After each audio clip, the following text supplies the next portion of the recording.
Parang hindi kayo namatayan, ah. Ayoko na lang gumaya doon sa mga iba dyan, eh. Wala rin naman mangyayari sa mga paiyak-iyak. Hindi rin naman maibabalik si Rowena.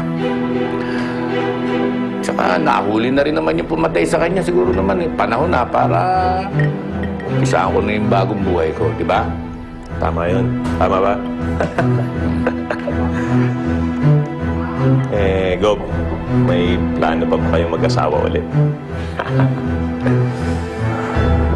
Dad, ano ba kita makausap?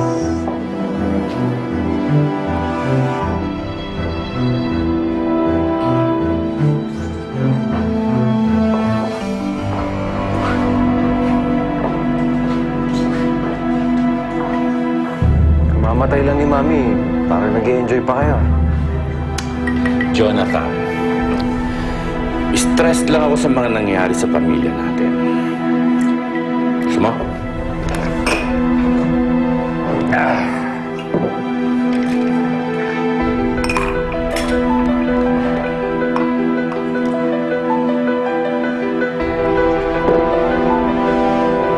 May problema ka ba?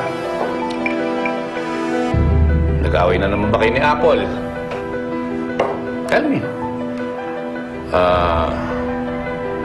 Hindi maganda yung hilat siya ng mukha mo, eh. Ano problema? Kinalaman ba kayo sa pagkamatay ni Mami?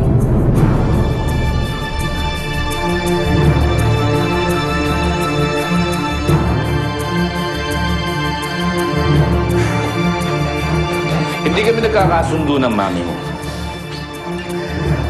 Pero hindi ibig sabihin nun, eh, kaya ko siyang patayin. Jonathan, naiinsulto ako sa sinabi mo, eh. Dadalawan na lang tayo sa pamilya, pinagdududahan mo pa ako. Pamilya nga ba tayo?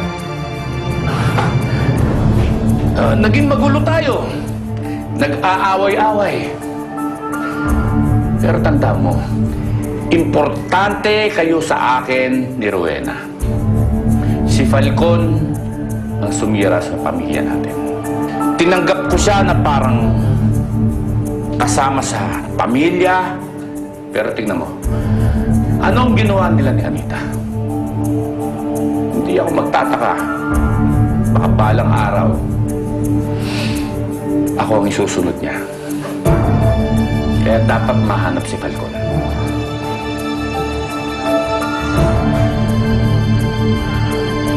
Tutulungan ko kayo mahanap siya.